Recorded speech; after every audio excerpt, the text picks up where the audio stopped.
முல்கி என்ற சாய் பக்தருக்கு 105 அல்லது 106 டிகிரி என காய்ச்சல் வந்தது.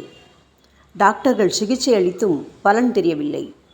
அன்று கனவில் வெள்ளை ஜிப்பா தலையில் துண்டு கட்டிய பெரியவர் தோன்றி, என்னை பார்க்க வருவதாக வாக்களித்தால் இதை போக்குகிறேன் என்று கூறினார். திடுக்கிட்டு அலறி எழுந்த முல்கியின் உடல் வியர்த்தது. கனவு பற்றி அண்ணியிடம் கூறினார். அவரது அண்ணி, பாபா படத்தை காட்டு, கனவில் வந்தது இவரா என்று கேட்டார். ஆம் என்றார் முல்கி. உடல் நலமானதும் பிரார்த்தனையை மறந்துவிட்டார்.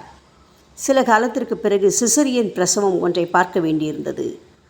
சிகிச்சையின் போது கர்ப்பிணியின் சிகிச்சை பகுதியிலிருந்து ஷீல் போன்ற திரவம் முல்கியின் கண்களில் விழுந்து எரிச்சல் தரவே கண் வீங்கி வலிக்க ஆரம்பித்து விட்டது. இப்போது பாபாவிடம் வேண்டினார். கண்கள் சரியாயின. ஷீரடிக்கும் புறப்பட்டு விட்டார். மன்மாடு ரயில் நிலையத்தில் இறங்கி ஷீரடிக்கு வர காத்திருந்தபோது புக்கிங் கிளார்க் பாபாவை பற்றி தரக்குறைவாக பேசி டாக்டரின் மனதை மாற்றினார். இதனால் ஷீரடி போகாமல் மும்பைக்கு திரும்பினார் டாக்டர்.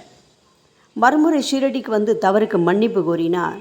வீட்டுக்கு போ, உனக்கு உன்னுடைய மேஜையின் மீது பதவி உயர்வுக்கான கடிதம் காத்திருக்கிறது. ஞானேஸ்வரியை தொடர்ந்து பாராயணம் செய் என ஆலோசனை கூறி அனுப்பினார். வீட்டிற்கு சென்றதும் உத்தியோக உயர்வுக்கான ஆர்டர் இருப்பதை பார்த்து நெகிழ்ந்தார் டாக்டர் முல்கி. இதனால் பாபாவின் மீது அவருக்கு இருந்த நம்பிக்கையும் பக்தியும் அதிகமாயின. ஓம் சாய்ராம்.